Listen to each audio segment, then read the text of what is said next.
Welcome to Stay Home, Stay Focused. I'm Jack Moline. I am president of Interfaith Alliance, and my very special guest today is Evie Hao, who is the president of Faith Action for Community Equity. I want to make sure I get that right.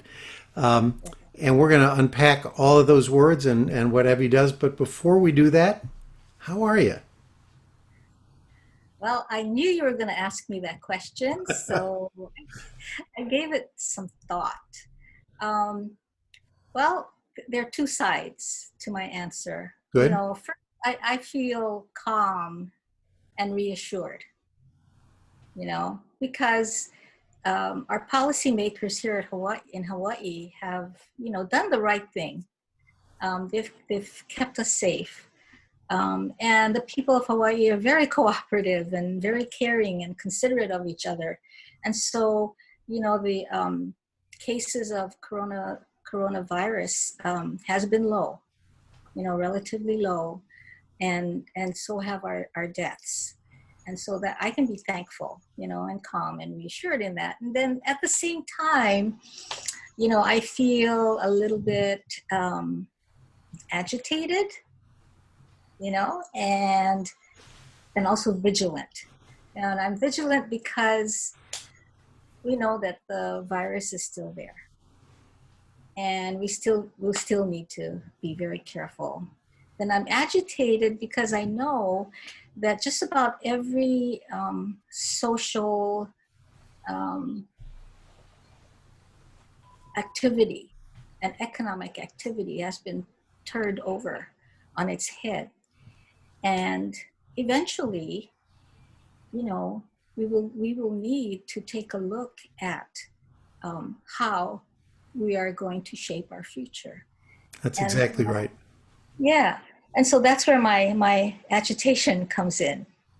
So when all this agitation comes in, what do you do to help yourself come back around to focus? Well, Faith Action for Community Equity has a lot to do with focusing. That's one. That's not on the personal level. I do have certain things at the personal level that I work on.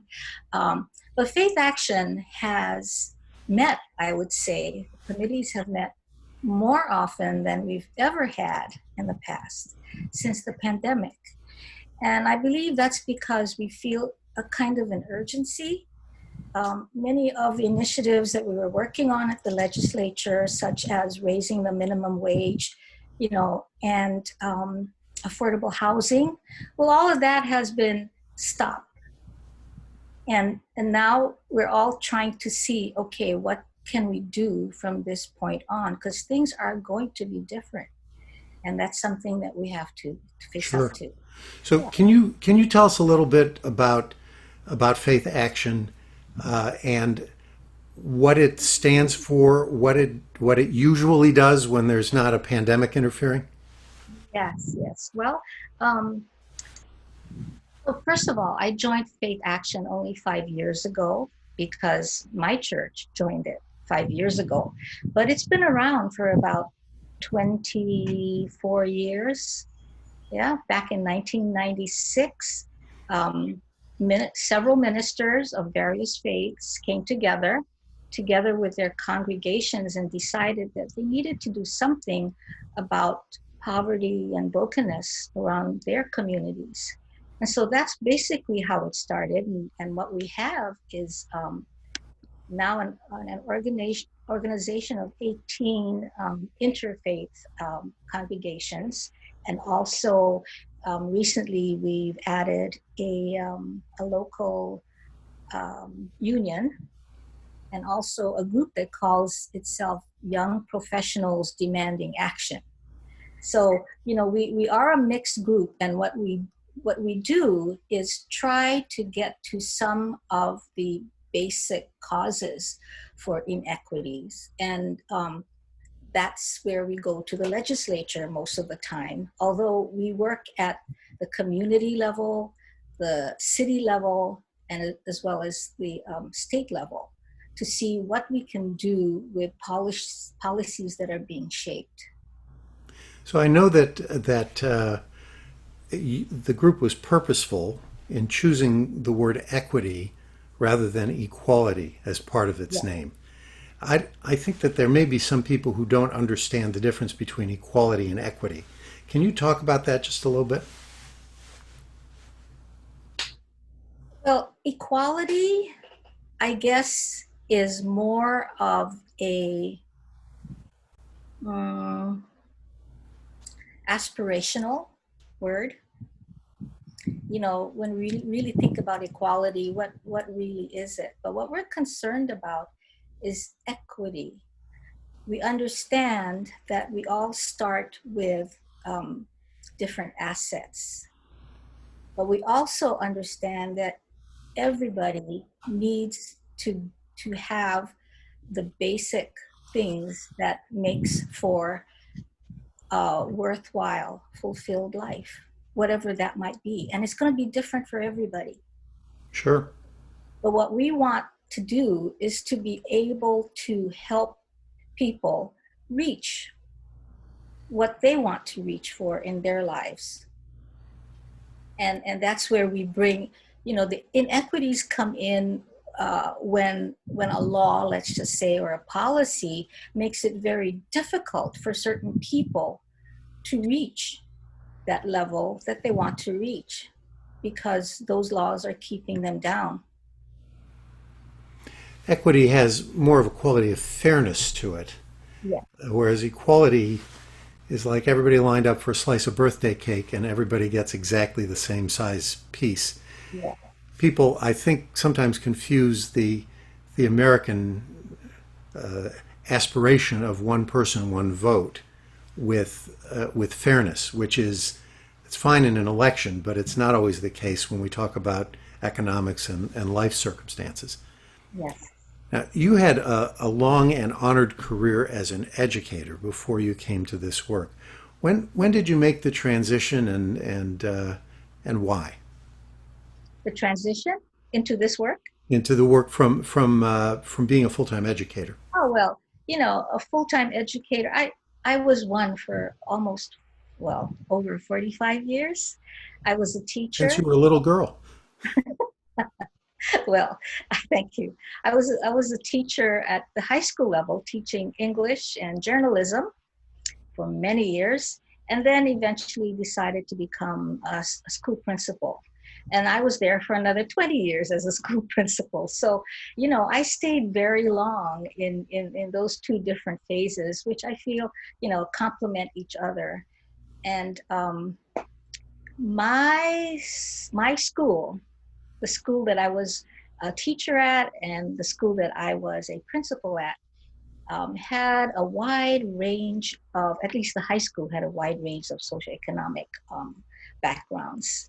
At the elementary school, that was a different story. Over 80% of our children qualified for free and reduced cost lunch, which means Wow. that they were below the poverty line. And then to add on to that, um, we had 21 languages represented. Uh, Wow. yeah, represented in so it was an exciting and rewarding time for me and for the teachers. um, it really was a calling for all of us. And from there, when I retired, um, I had a little bit more time on my hands, so that's when I decided to be very active with faith action. And eventually moved into this professional position. No, it's not professional, Oh, it's you voluntary. oh my goodness. Wow, you've I'm a taken on this volunteer. entire burden of free will. That's Yeah. extraordinarily impressive. There's something about faith action for community equity. We have a very small budget, and we have only two full-time staffers who work very, very, very hard. So a lot of our work depends on volunteers stepping up. And my my volunteers, or our volunteers, are terrific people. Many of them still work, and many of them are retired from different professions, and they've taken their skills and knowledge from there and put it into the work of faith action. Terrific. It's terrific.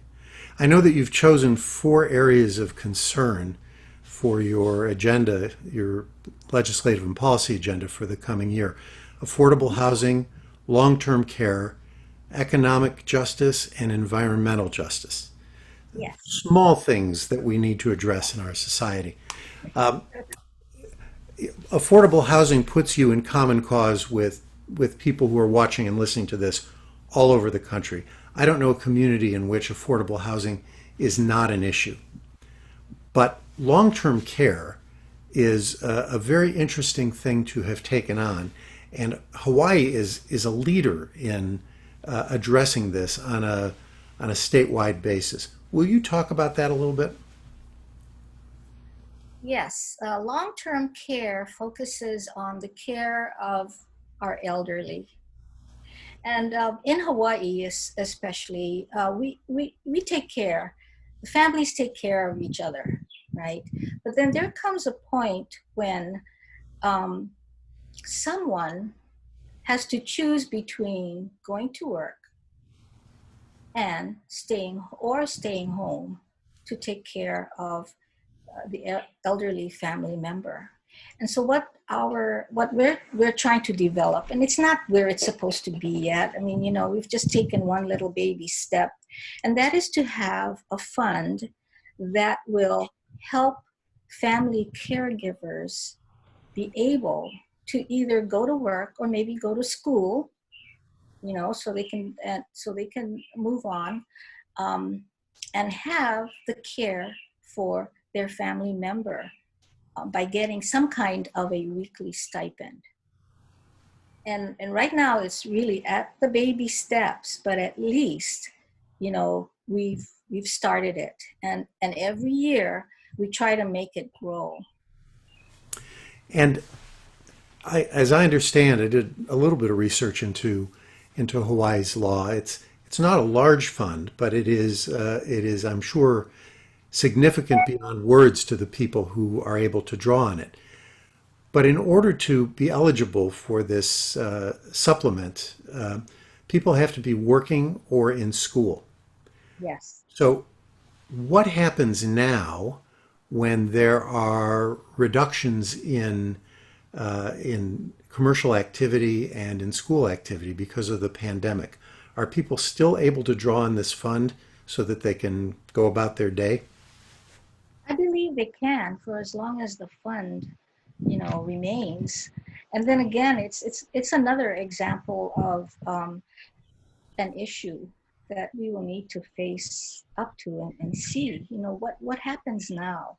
Sure. What happens after? Well, I don't know how long the pandemic will continue. We don't know. There's no vaccine at this point.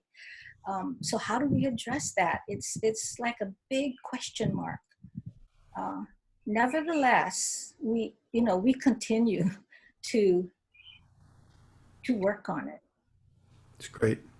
Yes. So the third issue you're working on is economic justice, and when most people hear that, they think about minimum wage or a living wage or something to do with wages, and that's certainly a part of the advocacy that you're doing.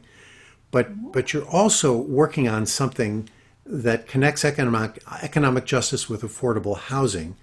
Let me make sure I get the words right. The real estate investment trusts Oh, that yeah. are all over Hawaii, and talk about your efforts for the REITs a little bit. Okay. Well, the real estate investment trusts, they are in every state of the union, and it's a federal law that exempts that particular type of business entity to exempt from taxes, state taxes. Uh, and so, when it first came out back in, I guess, the early 60s, it was, Mhm. or late 50s, it sounded like a really good idea because it would increase business throughout the United States. And at that point, Hawaii had just joined the union, or just before joining the union, and it seemed like it was okay.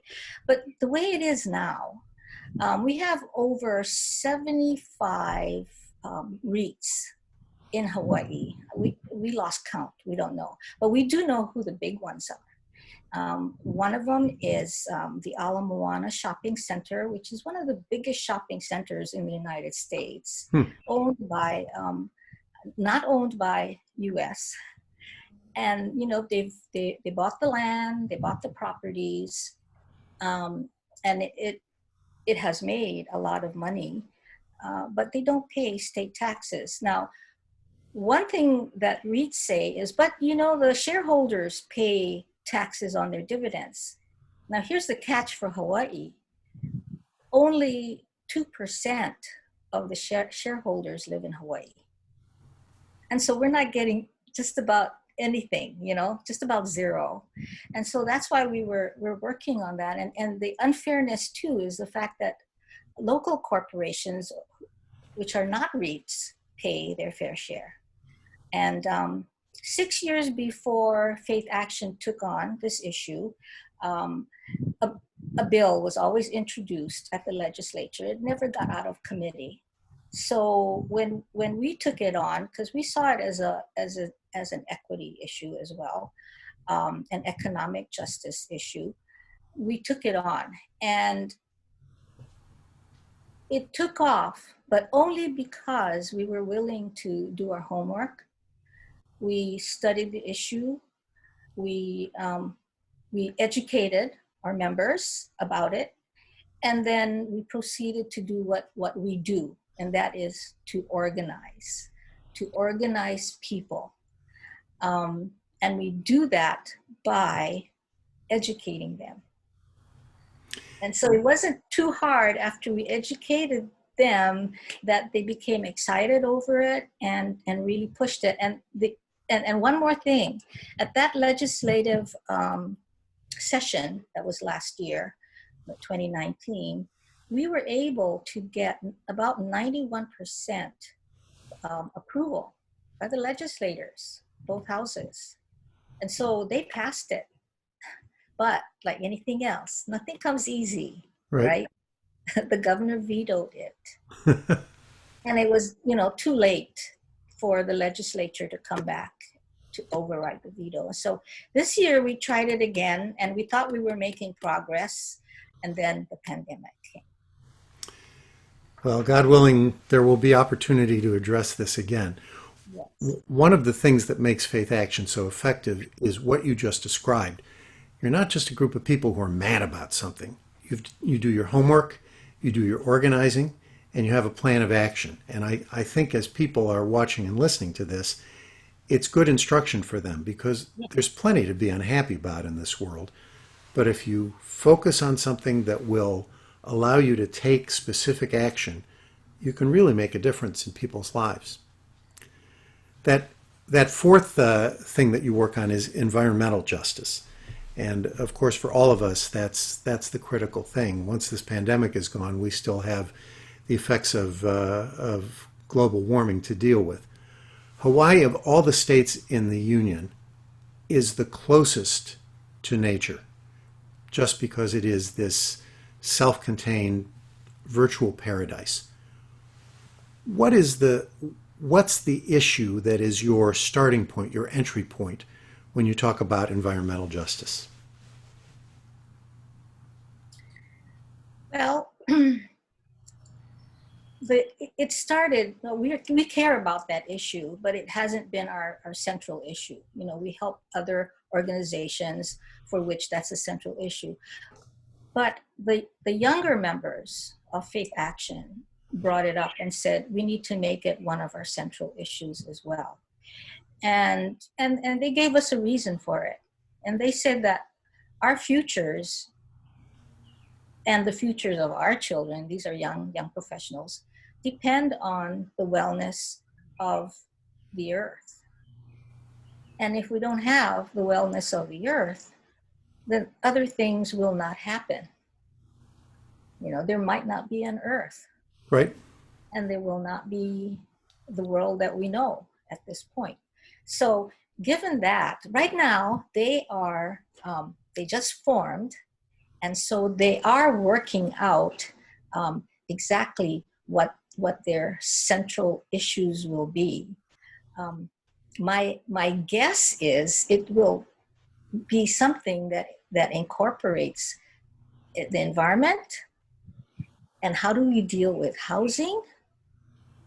In Hawaii, land is, we can't just keep developing forever because we don't have that much land. But then how do we provide affordable housing as well? Right. Keeping the environment well.